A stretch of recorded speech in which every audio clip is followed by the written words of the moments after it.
Olá pessoal, eu sou Alberto Delísula e no episódio de hoje vamos fazer uma análise filosófica de um filme que envolve monstros gigantes, Godzilla vs Kong. E se você gosta de assistir vídeos como esse, que tem análise filosófica de animes, quadrinhos e outros elementos da cultura pop, já se inscreve no canal e já ativa o sininho para você poder ser notificado dos próximos vídeos. Olha só, toda semana a gente tem 3 vídeos aqui no canal, então fica ligado. E hoje a gente vai debater não só sobre Godzilla vs Kong, mas também sobre o chamado Monstroverso, ideias sobre simbolismo, absurdismo e até mesmo arte. E se você ainda não tiver assistido ao filme, não se preocupa, porque essa análise não tem spoilers. E antes de nos aprofundarmos nessa análise, vamos relembrar um pouco da trajetória desses dois monstrões, tanto fora quanto dentro desse monstroverso. Godzilla vs Kong é o 4º filme do chamado Monstroverso, que começou com o filme Godzilla de 2014, depois a gente teve Kong,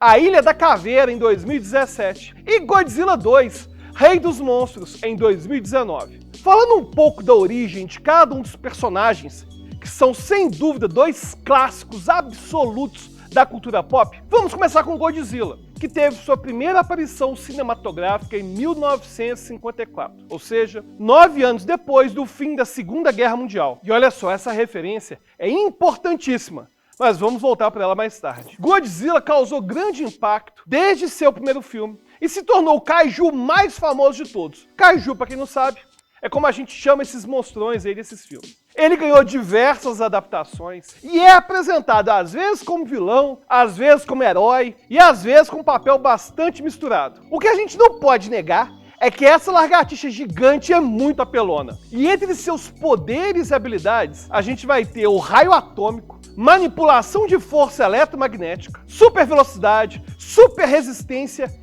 inteligência pelo menos em nível do ser humano e assim por diante. Já o nosso querido Kong surgiu em 1933 e também contou com inúmeras adaptações pelas décadas seguintes. Chamado classicamente de King Kong, o nosso gorilão originalmente contava uma história muito trágica. De forma resumida, ele é geralmente representado como um primata gigante que é encontrado por uma equipe de um cineasta extremamente ambicioso que vai capturá-lo e vai levá-lo para Nova York e vai exibi-lo como a 8ª maravilha do mundo. E é óbvio que isso vai causar sérios problemas. O Kong vai fugir, vai escalar o Empire State Building e depois vai ser morto. Ele, nessa primeira versão, já denunciava a má relação do homem com a natureza. King Kong, além do seu tamanho, conta com poderes do tipo sentar a porrada, e é isso aí, é sentar a porrada, filho. E o Godzilla e o King Kong, mesmo tendo sido criados em lugares tão distantes, Japão e Estados Unidos, não é a primeira vez que eles se enfrentam. Em 1962, a gente já teve um filme mostrando o confronto dos dois.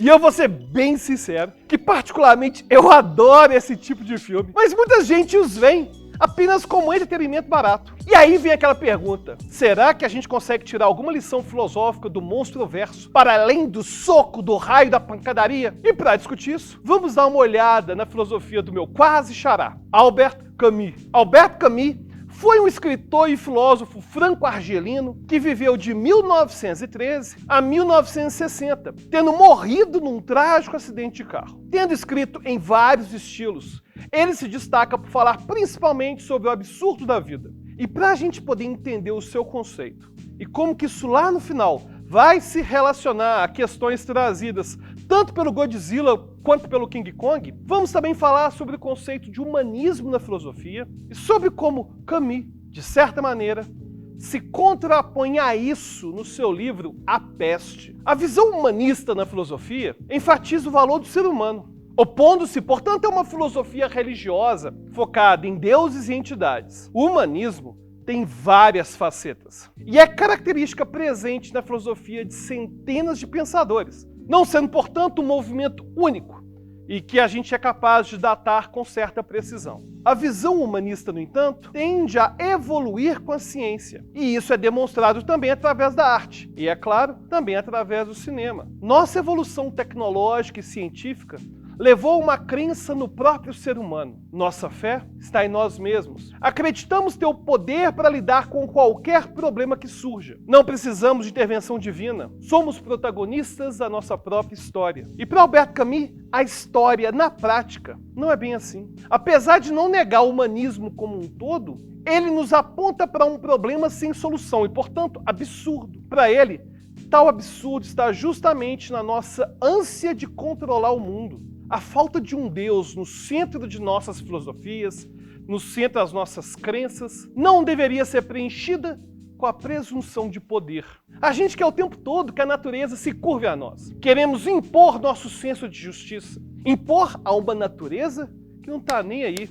É totalmente indiferente. A natureza é soberana. E ela não se sensibiliza com o leão matando o filhote de zebra. Em A Peste, Camus nos conta a história de um vírus que se espalha de forma bem descontrolada dos animais para os seres humanos, matando grande parte da população. A história se passa em Oran, na Argélia, e é contada através da visão do Dr. Riot, um médico e herói da trama. O livro nos traz reflexões sobre como que a natureza pode se impor e como nós simplesmente negamos isso. Mesmo quando as pessoas estavam morrendo aos montes, os cidadãos de Oran se convenciam de que aquela doença não era tão grave e mantinham a fé de que estavam protegidas, inventando argumentos irracionais para demonstrar o seu ponto de vista. Além disso, as pessoas se consideravam modernas demais para sofrer com pandemias. Isso era coisa dos séculos passados. Aliás, para escrever o livro, Camus estudou dezenas de histórias sobre epidemias pelo mundo. Ele parecia querer entender o que essas doenças significavam para os seres humanos. Em última instância, a praga sobre a qual ele escreve não é uma praga específica. Ela é, na verdade, a grande praga do ser humano, a morte. Para Camus, a imposição da morte sobre nós é a prova central do absurdo da vida. A gente pode fechar os olhos para o poder da natureza, mas no fundo a gente sabe, todos vamos partir. A verdade mais dura da vida é que estamos sujeitos a leis maiores do que nós. A gente não quer admitir que a gente é frágil. Nas palavras de Camus, pestilências são comuns. Houve tantas pragas no mundo quanto houve guerras. Ainda assim, pragas e guerras sempre encontram as pessoas igualmente despreparadas. E tendo as ideias de Camus em mente, voltemos agora para aquela pergunta que eu fiz lá no início. Será que filmes como Godzilla vs Kong podem nos trazer reflexões para além da ação? Para chegarmos a essa reflexão, devemos entender tais personagens como símbolos. Tanto Godzilla quanto King Kong são símbolos de poderes fora do controle do ser humano, assim como a peste de Albert Camus. E, infelizmente, assim como o Covid-19 no momento da gravação desse vídeo. Espero que você esteja já assistindo esse vídeo no momento que a gente já tenha conseguido controlar esse vírus. A simbologia tem o poder de influenciar nossas emoções, mesmo sem percebermos a mensagem de maneira racional. Para entendermos como que os símbolos funcionam, podemos imaginar um desenho. Eu posso desenhar alguém de maneira realista, e isso terá um apelo objetivo. O desenho vai ser preciso e vai refletir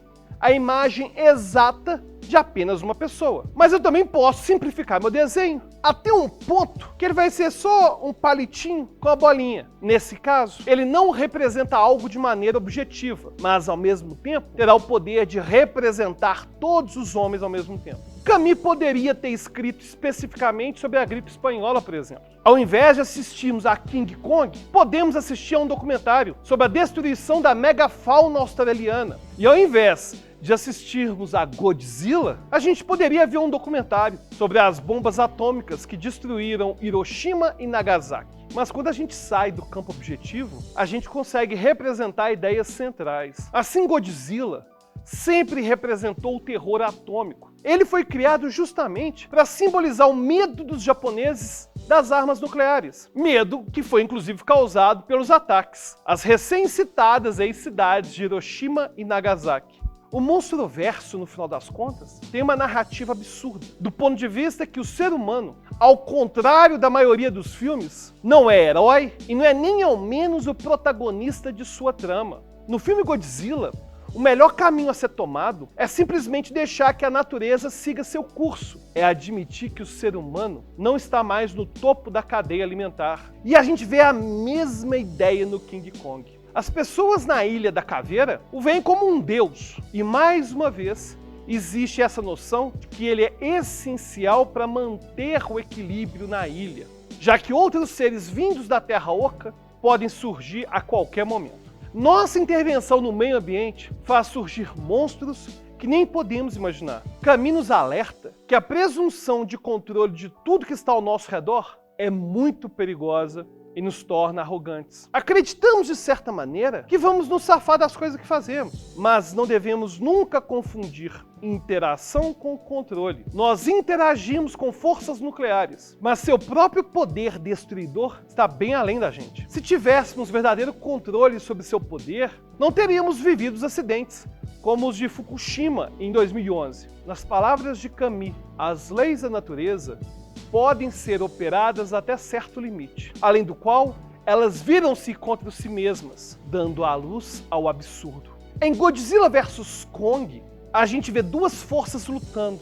Kong é trazido para lutar contra algo que está vindo. Não é o Kong que precisa da gente, é a gente que precisa dele. Godzilla destrói a cidade e humanos morrem como moscas. Na luta entre os dois, o ser humano é mero coadjuvante. Assim, um filme tão simples e raso para tantas pessoas é também um filme que nos mostra, através do simbolismo de grandes forças, que nós, no fim, não somos tão fortes assim. Estamos sim sujeitos à extinção. E tendo ou não a crença em qualquer tipo de divindade, devemos ter a humildade de enxergar que o mundo não gira ao nosso redor e que a vida pode sim, enfim, ser absurda. E aí, gostou dessa viagem sobre Monstroverso e sobre Godzilla vs Kong? Se você tiver também alguma reflexão sobre esse tema, já deixa aqui nos comentários. E é claro, né? Aproveita para se inscrever agora no canal e ativa o sininho para receber as notificações de próximos vídeos. E se tiver sugestão para algum filme, alguma série ser analisada aqui no canal, já deixa nos comentários.